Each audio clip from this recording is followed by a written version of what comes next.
Welcome to Democracy Now!, democracynow.org, the War and Peace Report. I'm Amy Goodman.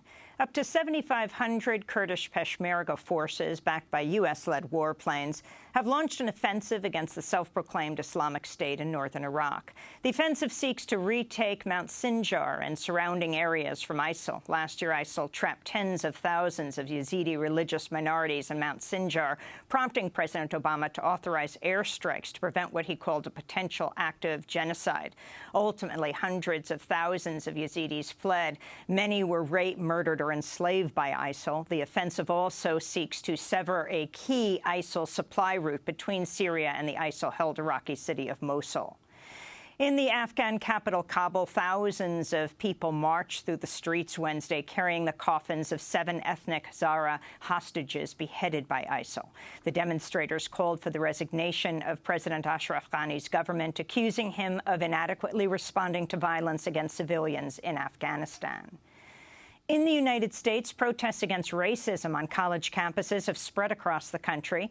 Following the resignation of 2 top officials at the University of Missouri, students rallied on the campus of Smith College in Massachusetts, Yale University in Connecticut, where more than 1,000 people packed into a forum on race on Wednesday. At Ithaca College in upstate New York, up to 2,000 faculty, students, and staff staged a walkout to call for the resignation of President Tom Rochon. The students laid down on the rainy walkways in a mass die-in. They expressed solidarity with students on other campuses across the country. All over the nation, both on and off college campuses, we have seen those young and old fighting against injustice. We stand here in solidarity. Our hearts are heavy with the pain of Ms. Yu and Yale and Smith and every person of color on a college campus simply because of the color of their skin, the texture of their hair, or their ancestry. This is a problem of the nation. However, how can a campus dedicated to preparing us for the real world not actively foster growth toward consciousness of oppression and privilege? The protesters accused Ithaca College President Tom Rochon of responding inadequately to racist incidents, including one where an African-American graduate student was repeatedly called a savage by 2 white male fellow alumni. The incident took place in October during a panel discussion when Tatiana Tsai said she had a savage hunger to succeed. J. Christopher Birch, chief executive of the investment firm Birch Creative Capital, then repeatedly called her a savage, saying, quote, "I love what the savage here said." In this clip, you also hear the panel moderator, former NBC News correspondent Bob Kerr, pointing to Birch and saying, "You are driven," then telling Tsai, quote, "You're the savage." It begins with Birch. I love what the savage here said. You're driven, and have been driven since college. You're the savage, and you were driven. What empathy means is actually caring deeply for other people's personal pain. And so as the savage sits here, right. Now, it's a compliment. I'm really complimenting you because I think she's an amazing young woman. The protests at Ithaca and elsewhere come amidst ongoing concerns over racism at the University of Missouri. On Wednesday, 2 men were arrested for allegedly posting social media threats against students of color at the university. The threats included, quote, "I'm going to stand my ground tomorrow and shoot every black person I see," and, quote, "I'm going to shoot any black people tomorrow, so be ready," unquote. The 2 men arrested are both 19-year-old white college students, but neither is a student at the University of Missouri. Hunter Park, who attends Missouri University of Science and Technology, was in Rolla, Missouri, about 100 miles from Columbia. The second suspect, Connor B. Stottlemyre, attended Northwest Missouri State University in Maryville, 200 miles away. A number of professors canceled classes, and some African-American students left the University of Missouri campus over the threats. One professor submitted a letter of resignation after he sparked outrage by refusing to reschedule an exam when students said they felt unsafe coming to his class. A university spokesperson said Professor Dale Brigham's resignation was not accepted. In another wave of student activism, students across the United States are walking out of class today to protest massive student loan debt. The students are calling for a minimum wage increase for campus workers and free public college tuition. Their protests come 2 days after fast food workers walked off the job nationwide, calling for a $15 an hour minimum wage and union rights.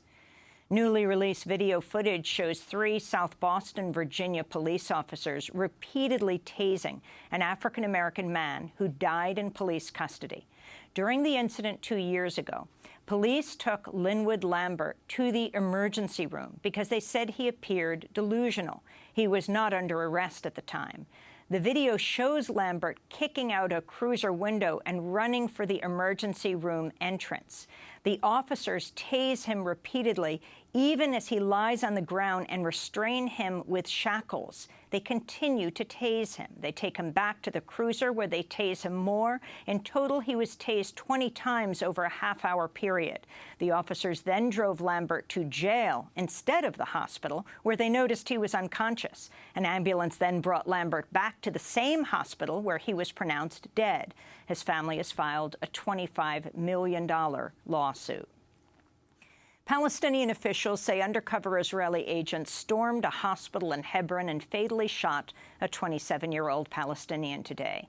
The Palestinian Ministry of Health said undercover commandos shot Abdullah al-Shalalda 5 times after he allegedly attempted to stop them from questioning his cousin, who was receiving treatment after being injured by Israeli security forces.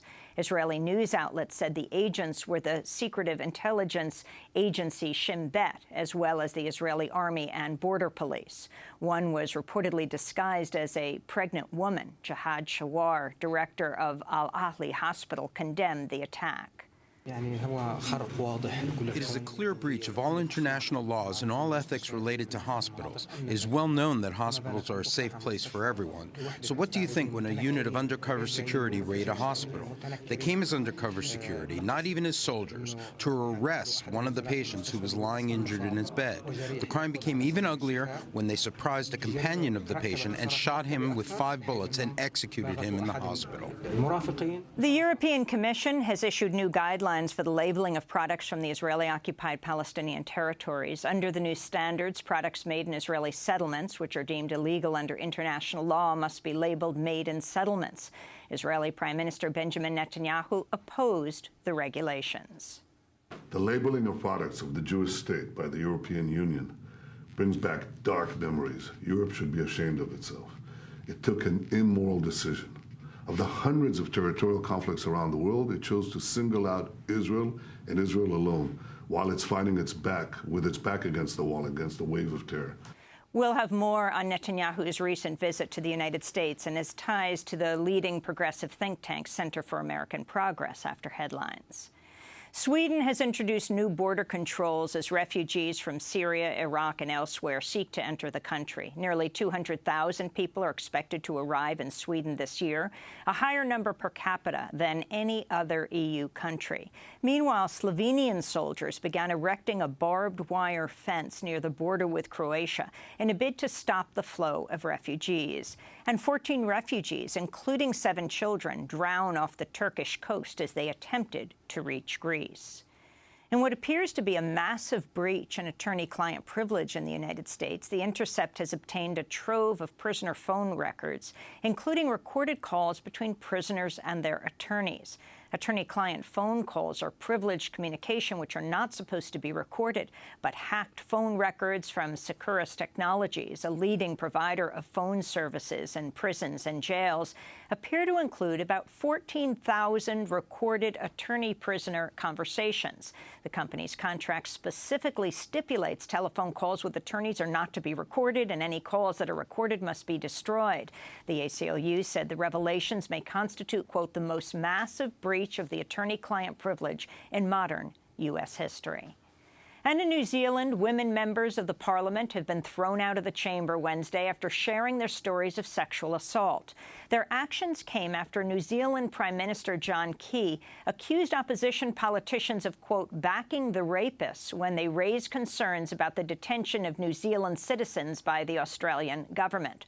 One by one, the women parliament members rose to say that as survivors of sexual assault, they were offended by Key's remarks. The House Speaker, David Carter, declared their statements out of order, but they continued to rise one by one over the Speaker's objections. As a victim and survivor of family violence and an advocate for victims of violence, I take personal offence at the comments of the Prime Minister.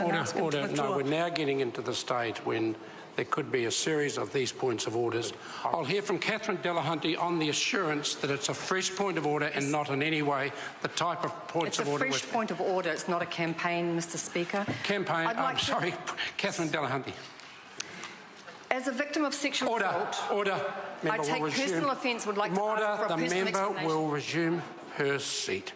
The women Parliament members continued to rise one by one until finally the House Speaker of the New Zealand Parliament ordered them out. And those are some of the headlines. This is Democracy Now!, democracynow.org, The War and Peace Report. I'm Amy Goodman.